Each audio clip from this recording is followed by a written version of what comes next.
وأخيرا انتهى أسبوع العمل إلى الويك إند. يلا يا ستوتة إلى المنزل.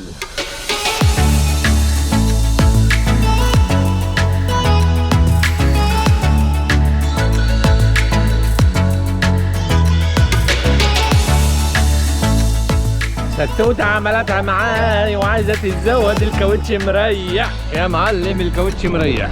اوكي مريح يا ستوتي. ستوتة عملت بالعين وانا مخلص شغل وتعبان عايز اروح. ماشي يا ستوتي، لينا حساب مع بعض. $2 يا ولاد الذين.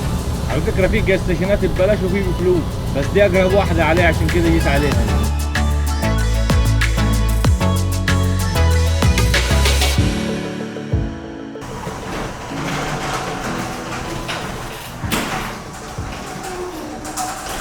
وأخيرا انتهى الأسبوع بعد عناء.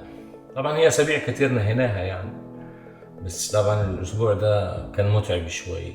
أنا بشتغل 5 أيام في الأسبوع، 2 و3 و4 وخميس وجمعة. سبت وحد ماخدهم أجازة. هم كانوا عايزين نشتغل صراحة يعني، بس أنا طالب السبت والأحد أجازة. ليه؟ لأن السبت والأحد بفرغ نفسي فيهم من السوشيال ميديا، لما أكون عندي مثلا عايز أروح مكان أصور مش عارف إيه، وفي نفس الوقت راحة لنفسي برضه، لأن أنا بشتغل بالليل من 6 بالليل ل6 الصبح، باخد 12 ساعة في الشيفت. أجمل حاجة 12 ساعة. هو صح شيفت طويل، بس في نفس الوقت يقضي مصلحة معاك. فبشتغل من 6 ل6، وباخد الأجازة دي سبت وأحد في نفس الوقت برضه عشان التصوير لما أحب أصور برا، وفي نفس الوقت راحة لنفسي الجسد يعني، بدل ما الواحد ما يقعد سهران للكل لازم طبعا يرتاح. وبرضو عشان شغل الخاص بتاعي، لان انا زي ما قلت لكم عندي شركة كونستراكشن. لما يجيني مثلا شغل يبقى عندي سبت واحد ما عنديش اي حاجة، مثلا يجيني حمام يجيني مطبخ اشوطه على طول في السبت والاحد، عشان كده ما اخدهم اجازة. بس كان اسبوع يعني. اولا كان الشغل خدت شفتات زيادة فيه، وتاني حاجة جبت ستوتي. طبعا لازم تحفظوا الاسامي دي كويس. العربية السنتافا معاي هي هونداي سنتافا دي مسميها ستوتي، والبيك اب مسميها عكش. فاحفظوا الاسامي دي كويس عشان لما اجيب اساميهم في اي حوار تبقوا عارفين مين ستوتي ومين عكش.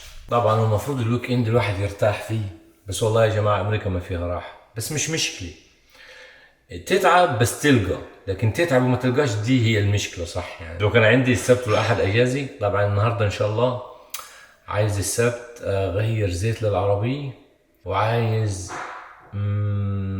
اشوف ستوتي محتاجة حاجة ولا مش محتاجة، اكسسوارات مش عارف ايه، لان انا احب جو الاكسسوارات في العربية. وعندي ميعاد الساعة 5:15 احلق شعري، لان شعري خلاص وصل بيني وبينكم يعني. صديقي علي الله يمسيه بالخير، شاب عراقي حلاق 10/10 باوستن هنا، ان شاء الله اعرفكم عليه اول ما اروح عنده. اديته معادين، وفي المعادين طبعا حصلت معي دروب لما جبت ستوتي، فما قدرتش اروح. عرفتوا ستوتة؟ عرفتوا ستوتي. فما قدرتش اروح له، اعتذرت له، والمرة التانية راحت علي نومة. المرة دي عاد خلاص، التالتة تعبت، لو ما رحتلوش هيزعل. اي والله، حتى بعت له مسج قال لي جاي ولا ما جاييش، قلت له لا جاي ان شاء الله. فطبعا دلوقتي انا لازم اروح انام، لان خلاص فصلت يعني. لان انا من امبارح الساعة 4 العصر صاحي، من امبارح 4 العصر، واحنا دلوقتي يمكن الساعة داخلة على الساعة 10 الصبح. الحق اروح انام 11 12 1 2 3 5 ساعات. ايه هقوم الساعة 3 ان شاء الله، اظبط حالي اروح احلق شعري، ودلوقتي اروح انام. الواحد ينام وبعد ما يصحى يفكر اللي وراه. صحيت من النوم الساعة 4 دلوقتي، موعدي 5:15 والمشوار بعيد، مرتبك خالص. محبش اروح لحد متأخر، اشوف المسافة قد ايه. اهم حاجة كوباية الشاي الصبح. الصبح قاعد، انا المغرب اصلا. الشغل قلب حياتنا رأسا على عقب. دايما وابدا عود نفسك او عودي نفسك، اي حد يعني هيكون في امريكا يعني العناوين والحاجات المهمه تخليها على النوت على طول. 30 دقيقه يعني هتاخر عليه 5 دقائق، يلا 10 دقائق. ده عربي زينا زيه ما فيش مشاكل معاه. اقول له الجو مطر وبتاع وماشي على مهلي لازم يعني اتحرك انا بستوتي على علي الحلاق. والجو ايه؟ مطر شوف المطر يعني حظ منيل. يوم الاجازه الجو يقلب قلب اسود، بس خلاص انا قدامي 5 دقايق واوصل. والله عوم المطر عوم حاجه صعبه يعني، حتى يوم الاجازه ما تهنوش بيه يا ربي. وصلت عليه رايح له هيشد في شعره هو دلوقتي، بس اعمل ايه؟ الجو مقلوب قلب سودي. عمي علي اهو حبيبي يا احسن حلاقه في اوستن. حبيبي الله يخليك، سامحني اتاخرت عليك بس الجو صعب والله. تمام والله الحمد لله كويس والله الحمد لله. طبعا الليل هجم عليني ولسه مخلص من علي دلوقتي. اليوم معدة ما فيش يا جماعه. دلوقتي اروح فين؟ عايز اروح المحل العربي اجيب رز وبعد كده اطلع على البيت. وصلت الانترناشونال فود اللي هو اللي ورايا دي، ده محل عربي راح اجيب منه رز عشان بعد اروح، لان الاجازه هتطير مني من غير ما احس.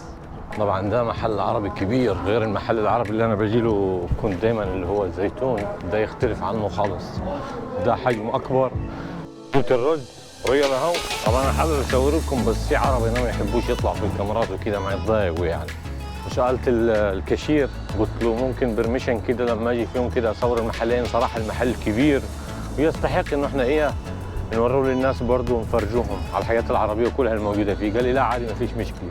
قلت له لاين في ناس من العرب يعني ستات وكده يعني مش ما يحبوا يطلعوا في الكاميرات. قال لي لا انت بس حاول تتجنب الكاستمر. طبعا وفي الناحيه الثانيه كده عمي ركان يعني اجمل واحد كنت اكل عنده شاورما موجوده هناك، بس والله ما عندي وقت كان رحت وقفت معاه شويه وسلمت عليها، بس ان شاء الله برضه هيكون في حوار ثاني معاه باذن الله. دلوقتي انا هتوكل على الله، عندي مصلحه كده اخلصها في محل ثاني وبعد كده هرجع البيت. الليل هيجي عدى اليوم شطر بطر وبكره لحد ما اعرفش، بكره عندي صراحه شويه شغلات كتار. يلا خلي كل يوم بيومه. اي والله لان امريكا يعني حاجه صراحه ما فيش يعني.